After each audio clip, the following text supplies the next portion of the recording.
palco elisabetano e o teatro todo é um fenômeno muito específico do período elisabetano na Inglaterra. É diferente de tudo que havia antes, tudo que veio depois. Mas não foi uma coisa arbitrária, foi o resultado de um longo processo. No século X, tinha começado na Suíça a ideia de dramatizar a Bíblia. Então, com a ressurreição, que foi a primeira coisa, fez muito sucesso. Aos poucos, todos os episódios da Bíblia foram sendo dramatizados.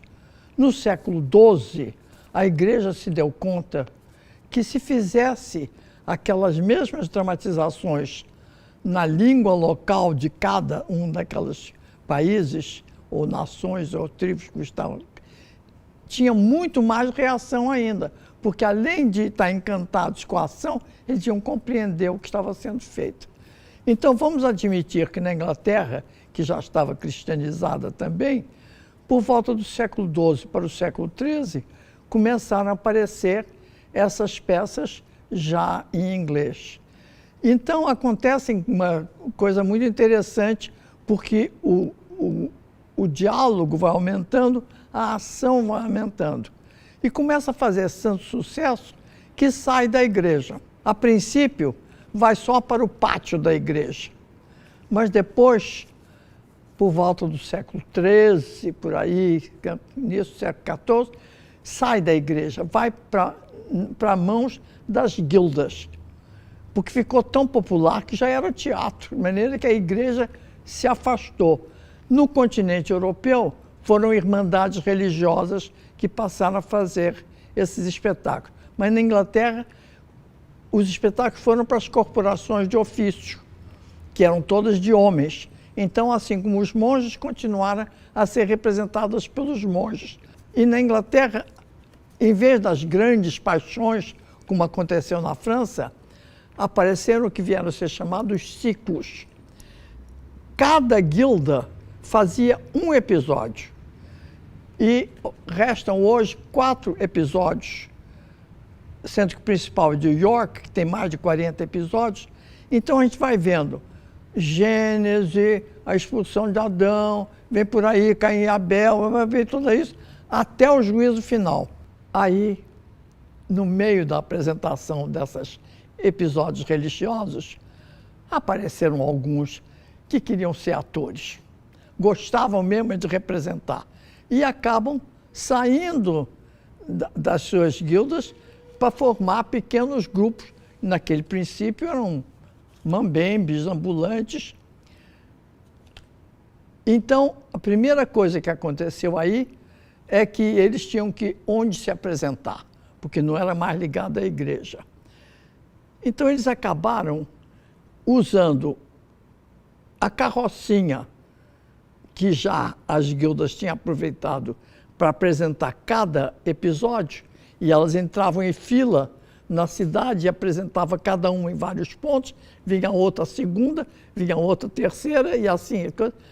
Aí eles passaram a usar essa carroça como transporte, como lugar para morar, às vezes, certamente como camarim, e como palco. Eles representavam na parte de cima, às vezes, ou na parte de baixo, as duas vezes, às vezes. E acabaram descobrindo qual era o melhor lugar para apresentar. E o que eles apresentavam já não eram as peças religiosas. Foi assim que eles tiveram que procurar autores, porque eles iam de aldeia em aldeia, e para fazer mais de um dia, tinha que ter mais de uma peça. Era uma noite cada uma, e olha lá. De maneira que, então, onde é que eles descobriram que o lugar mais conveniente era o pátio da maior hospedaria do lugar? Acontece que essas hospedarias, geralmente, eram construídas como quadriláteros, com um portão só aqui, porque quem estava viajando entrava pelo portão, deixava a carruagem, a carroça, ou o que fosse, no pátio que fechava a porta de noite, ficava protegido. E nesse quadrilátero havia janelas para fora e janelas para dentro. Então os atores entravam pelo portão com a sua carroça E o que faziam? Encostavam a carroça na parede oposta ao portão aqui. E ali eles faziam o palco. Ali é que eles representavam e todo mundo pagava a sua entrada quando entrava pelo portão e ficava em pé em volta daquele palco improvisado. Com isso, eles foram evoluindo, e se apresentavam nas tavernas em Londres, palcos das tavernas em Londres, até que quando chegou no século XV, século XVI, eles acharam que Londres já comportava um lugar que fosse especificamente destinado ao teatro. Em 1576, um senhor chamado James Burbage, que tinha sido carpinteiro e abandonado a carpintaria para o teatro, arrendou por 21 anos um terreno do senhor Giles Allen. Esse terreno era fora das paredes da cidade de Londres, para não ficar sujeito aos preconceitos morais da administração municipal. Então, fora disso, ele construiu o primeiro teatro, que tinha um nome simples de The Theatre. Não havia outro, aquele era o The. De maneira que, então, em 1576, o Burbage construiu o primeiro teatro. O filho dele veio a ser o maior ator do período em que Shakespeare escreveu. Então, o que houve de mudança da pátio da hospedaria para o teatro? Eles mantiveram a ideia do quadrado. Mas, se havia um portão de entrada, na parede oposta, não havia só aquele palco projetado. Dentro da estrutura do edifício, ficou uma outra área de representar, que era chamada o palco interior, onde, olha, a Julieta não tem que parecer que está morta. Para ela não ter que levantar fingindo de morta, havia uma cortina que podia ela levantar e sair da cama depois. É muito constrangedor morto levantar e sair, né? Então, eles inventaram esse palco interior. E como havia 2 andares de arquibancada em torno desse pátio central, havia também o palco superior. O palco superior servia para representar as muralhas de uma cidade, como no Henrique V, o prefeito de Harfleur diz: não podemos mais defender, está lá em cima. Servia também para vários autores, quando eles queriam um tom mais elevado na cena, eles faziam-se passar lá em cima. Mais incrível é que 20 anos depois de aparecer o primeiro teatro, em 1596, um senhor chamado William Shakespeare olhou e disse assim: vou fazer uma coisa diferente. E faz uma cena de amor no qual ela está lá em cima, Julieta, e o Romeu está aqui embaixo. Eles não se tocam, não se chegam perto durante a cena do balcão do Julieta. Foi ele o primeiro a ter essa ideia de fazer uma cena de amor entre o balcão e o palco exterior. Na realidade, uma pequena parte do palco exterior, que era um pouco maior do que a carroça, eles ampliaram o espaço, era coberto, mas não podia ser todo, porque se fosse todo, quem estava no segundo andar da plateia não ia ver o palco. Então, havia essa pequena, havia o palco interior, o palco superior e o palco exterior. E onde havia o palco interior, havia uma porta de cada lado, que eram as 2 entradas principais para o palco. E eles aproveitaram da antiga ideia da carroça um teatro totalmente de convenções. Porque quando apresentavam a Bíblia, eles estavam ali, quer dizer, ele estava aqui, contava uma história, ia para outra ponta da carroça, estava em outra cidade. Então, o público estava muito acostumado a ver, situar, imaginar o visual pela palavra, o que é uma das grandes riquezas da dramaturgia da época. Mas é o resultado de se aceitar as convenções. Você diz que está na Itália, está na Itália. Você diz que está na Inglaterra, está na Inglaterra. De maneira que esse palco era completamente neutro, o que era uma grande vantagem, dava uma liberdade de criação aos autores que podiam fazer o que quisessem. Então, usava o palco interior. Quer dizer, esse palco foi o produto de um longo processo, não foi uma coisa arbitrariamente imaginada. E ele realmente tem uma grande vantagem, que tem a arena de proximidade com o público, mas tem uma vantagem sobre a arena, que é proteger as costas do ator, pelo menos em um lado. Foi nesse palco, para esse palco, é que foi criada a dramaturgia elisabetana. As convenções que nasceram de toda essa tradição que veio antes, e é por isso é que a dramaturgia elisabetana, usando esse palco, pode ser tão flexível para permitir a ação como acontece nas peças de Shakespeare. Mas não foi só o palco que foi necessário para poder aparecer a dramaturgia elisabetana. Em primeiro lugar, a língua inglesa. O inglês moderno data de 1500, e aí as mudanças que foram acontecendo no país. Muito importante foi a separação da igreja inglesa da de Roma pelo Henrique VIII em 1532, mais ou menos, o que levou a uma liberdade de pensamento que não há se você está totalmente dominado pelo pensamento católico. Eles tiveram muito mais liberdade de discutir assuntos de vida e morte, de crença, de coisas, porque não eram presos à doutrina católica. A língua foi desenvolvendo, já por altura de 1550, você já encontra poetas maravilhosos de inglês.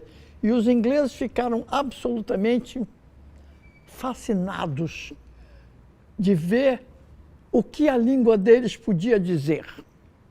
Aparecem as séries de sonetos famosas, enfim, uma opção de muita poesia, que era muito apreciada. Então, a língua inglesa, com esses poetas, vai permitir o aparecimento do teatro. O teatro é uma forma tardia de arte em todo lugar, desde a Grécia. Compreendi? O Homero é 3, 4 séculos antes do teatro. O teatro é tardio na Grécia, é tardio em Roma, é tardio. Então, é tardio, já havia épico, havia poesia, havia todo. Agora, até aparecer o teatro, sempre demora. Mas então, o que acontece é o seguinte: os atores, quer dizer, os membros dos velhos guildas, corporações difíceis, que resolveram ser atores, abandonavam o seu ofício para ser atores. E a Idade Média, que era alucinadamente classificatória, você era sapateiro porque seu pai era sapateiro, porque seu avô era sapateiro, seu filho vai ser sapateiro. Essa imobilidade que é o que vai desaparecer com a Renascença. Mas então, tudo era catalogado, tudo tinha sua guilda, mas não havia o ofício de ator. Então, esses primeiros atores que viraram mambembes e foram fazendo, passaram a ser homens sem mestre, homens sem amo, e podiam ser presos. Por volta do século XIV, final do século XIV, princípio XV, esses atores descobriram uma solução. você arranja um nobre para ser patrono da sua companhia. Então você eram os homens do fulano de tal. E com isso não ia para a cadeia, só não eram ser presos, porque não eram mais homens sem amo. Esse nobre não dava nada para eles, a não ser no dia em que eles iam, na casa deles, ele resolvia chamá-los para representar. Aí ele dava um dinheiro, e geralmente dava umas roupas dinheiro para as roupas, etc. Mas, de qualquer maneira, quando eles saíram e ficaram mambembando, foram proibidos de apresentar os textos religiosos, que tinham sido o forte do teatro até então. Mas eu queria chamar a atenção do que foi importante o desenvolvimento, mesmo enquanto era teatro religioso. Tem um exemplo fundamental, que é a visita dos Reis Magos. Havia uma peça do século XII chamada Pastores. Então, o que acontecia? Era só aquilo. Os pastores diziam, a igreja está aí, a estrela chegou, vamos ver o menino Jesus. Viu o menino Jesus, acabou a peça. Quando chega no século XIV, a peça chamada Pastores contava a seguinte história. Naquela carrocinha havia 3 pastores que estavam conversando entre eles, se queixando muito que eram mal pagos, que passavam fome, enfim, já com grandes reivindicações sociais. E aí aparecia um novo pastor. Aí os 3 diziam assim, cuidado com ele, porque ele é um ladrão. Ele chega e rouba, é horrível. O outro chega e... tudo bem. Aí os outros diziam assim, nós vamos dormir, eu quer aproveitar o fogo. Quer dormir aqui perto? Não, eu sei que vocês não gostam de mim, eu vou dormir lá longe. Quando eles dormem, ele vem e rouba um carneiro. E leva para casa. Tudo isso em cima de uma carrocinha. Leva para casa, a mulher diz, você é louco, eles vão dizer que você é ladrão, vão saber logo. Ele disse, não, eu disse que você tem um filho por ano, que sofre muito com isso, que eu já não sei mais fazer de tanto filho. A gente embrulha ele e põe no berço, não dá outra. Os outros vêm, está embrulhado o carneiro no bercinho, ela diz, eu sofri muito no parto, eu não sei o que, não sei o que lá. Mas, quando está dando tudo certo, um dos pastores diz assim, eu queria dar um beijo no menino. Aí ele luta muito para não dar, mas ele é muito nariz, muito esquisito. Quebrou quando ele nasceu, isso aqui. Mas acabam descobrindo que é o carneiro, pegam ele, o castigo dele é ser jogado para cima por um lençol, e quando acaba, eles se juntam, vêm a estrela de Belém e vão ver o menino Jesus e levam presentes para o menino Jesus. Os presentes são maravilhosos. É um passarinho, que tem uma bola, e uma bola de tênis. De maneira que é uma coisa mais incrível. E com isso, quer dizer, nisso foi transformado o que era só, olha a estrela. De maneira que é uma coisa, já houve um desenvolvimento muito grande. Quando passa fora da igreja, eles têm que inventar enredos. E uma forma de transição foi a moralidade, que aí eram grandes princípios morais. A princípio elas eram religiosas, mas depois vão sendo grandes tratados morais. Essas eram muito mais complicadas, e eram apresentadas não na carrocinha, mas em lugares fixos. Resta o desenho da apresentação de uma delas. De maneira que a gente vê como era o público ficava em volta e havia diferentes palcos para eles passarem de um lugar para o outro. E tinha uma coisa ótima, como era sobre a salvação da humanidade, havia um ator que ficava deitadinho debaixo da cama onde esse personagem chamado Humanidade estava morrendo. Então, ele morre, há uma luta pela salvação da alma entre os demônios e os anjos. E, finalmente, quando ele morre, o que estava embaixo da cama levanta e sai, é a alma dele indo para o céu. Mas tem que ver que é muito teatral, de qualquer maneira. Mas o caso é que, com o desenvolvimento da poesia, a linguagem das peças medievais era muito pé quebrado. Então, a necessidade de se fazer um outro teatro apareceu. Por quê? Porque também a sociedade estava evoluindo. Com a separação da igreja, o Henrique VIII enobreceu uma porção de comerciantes ricos, protestantes, para equilibrar o voto com os lordes católicos. De maneira que, de repente, um grande número de pessoas, e todo mundo, aquela sociedade, todo mundo passou a querer caprichar na roupa, na casa, na apreciação das artes e tudo, porque quem sabe um dia desse eu faço alguma coisa e sou enobrecido. Então, com a educação, se espalhou muito mais, alfabetização, etc. De repente, aquele teatro de verso de pé quebrado não satisfazia mais.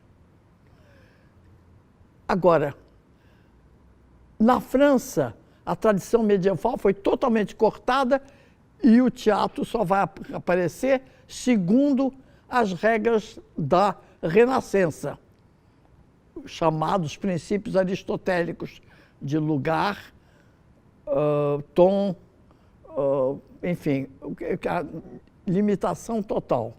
Mas o teatro popular tinha tanto público que aconteceu em 2 lugares, na Espanha e na Inglaterra, a coisa ter que aproveitar o que vinha para fazer um novo teatro. O que aconteceu para o advento do chamado teatro elisabetano no final do século XVI é que foram juntados elementos do teatro tradicional com elementos do teatro romano que eles estudavam no colégio. Não só na universidade, mesmo no Grammar School, estudavam Plauto, Terêncio e Sêneca. Então, o teatro elisabetano vai conseguir ligar do teatro romano a ideia de uma ação de 5 atos e não de um episódio separadinho para cada coisa. A ideia de um grande protagonista, a ideia de beleza literária no coisa, quer dizer, a ação ligando a ação uma ação que ligava a peça do princípio ao fim. Do teatro popular, eles tiram a ação no palco, porque tanto na Grécia quanto em Roma, as coisas acontecem lá fora e são comentadas no palco. Mas eles estavam acostumados a ver a Bíblia inteira no palco. Então, eles tiraram do teatro tradicional essa ideia de tudo acontecer em cena, mas eram convenções. Entram 2 exércitos, são 3 de cada lado, o público sabia que aquilo eram 3 exércitos. E acontece essa coisa interessante. Como o teatro veio dos monges dentro da igreja, dos vários ofícios, guildas de ofício, que eram só homens, no teatro elisabetano só vai haver atores, não há atrizes. Mas a ideia era a seguinte: se eu sou um inglês, eu digo que sou italiano, eu digo que vivi no tempo não sei quando, ou se eu sou dinamarquês, ou se eu sou francês. Então, se eu digo que eu sou mulher, é uma das muitas convenções daquele teatro. E o que eles faziam, é por isso que as peças de Shakespeare têm tão poucos personagens femininos. É porque eles não tinham atrizes. Eram os aprendizes, antes de mudar a voz, que faziam os papéis femininos. Julieta tem 14 anos. Todas as protagonistas das comédias são muito jovens. A Desdémona do Otelo é muito jovem. A Ofélia é muito jovem, tem que ser, porque era esse jovem. A não ser papéis de composição. Grandes papéis cômicos, como a ama da Julieta, ou papéis de mulheres muito fortes, como a Lady Macbeth, como a Volúmia do Coriolano. Quer dizer, de maneira que você tem uma dramaturgia que vai nascer dessa junção do que a influência de Roma com o popular. O catalisador, o que permitiu essa junção foi a poesia. Então, o início do teatro chamado elisabetano se dá no inverno de 1587 para 88. Aparece o que são chamados university wits, seriam o quê? Os talentos universitários. Eram rapazes que tinham estudado na universidade, mas todos eles eram de classe média modesta. Então, eles devem ter visto teatro tradicional na infância em casa. E eles é que conseguiram misturar as coisas. Thomas Kidd, Christopher Marlowe, Robert Greene, John Lilly, Lodge, esses são os principais que fizeram. E eles não tinham nada que mandasse. Eles apareceram e com aquela poesia, eles criaram com uma liberdade tremenda. E a única regra para a criação era o seguinte: põe no palco. Funcionou, pode. Não funcionou, não pode. Mas era só isso. Desde que conseguisse fazer funcionar no palco, tudo, assassinato, morte, não sei. Eles evitavam morrer em cena. Porque botar o cadáver em cena e levantar. Então, o que acontece? O Hamlet arrasta para fora o cadáver do Polônios. O Falstaff leva o cadáver do Hotspur. Mas sempre há um truque teatral para isso, não é só levantar e sair, que fica muito feio. Mas o caso é que eles criaram, com tanta liberdade, que eles inventaram uma porção de gêneros. O Robert Greene escreveu comédias românticas, que não existia antes. Aparece peça crônica, que conta a história de reis, não sei o quê. E os dois principais dessa turma são Christopher Marlowe e o Thomas Kidd. O Marlowe foi um poeta extraordinário. Então, ele não tem o mesmo talento teatral de Shakespeare, mas a poesia dele é mais do que envolvente, é maravilhosa. E o Thomas Kidd, que não é tão grande quanto poeta, mas em compensação é muito bom do ponto de vista teatral, escreve a tragédia espanhola, The Spanish Tragedy, que na realidade é a matriz de onde vai sair o Hamlet. Mas eles escreveram nos mais variados gêneros, porque cada um tinha total liberdade para fazer o que queria. O Marlowe, para ele, ele fazia grandes protagonistas. O Tamerlão, o Fausto, que sonha com o poder do conhecimento. O Tamerlão é o poder militar, não é isso? E ele, ele escreve sobre o Eduardo II, que foi um rei extremamente conflituado da Inglaterra, mas muito fascinante. Então, o teatro, de repente, engrenou e o público apoiou essa nova forma teatral. E foi muito popular, e foi isso que criou o que se chama o teatro elisabetano, que é de uma grande liberdade formal, tem sempre muita poesia e muita ação, e realmente o que nós conhecemos hoje, aqui a gente fala muito de Shakespeare, mas restam ainda cerca de 600 peças dos vários autores elisabetanos. É um teatro muito rico, de maneira que isso é o que a gente tem que pensar quando fala de Shakespeare.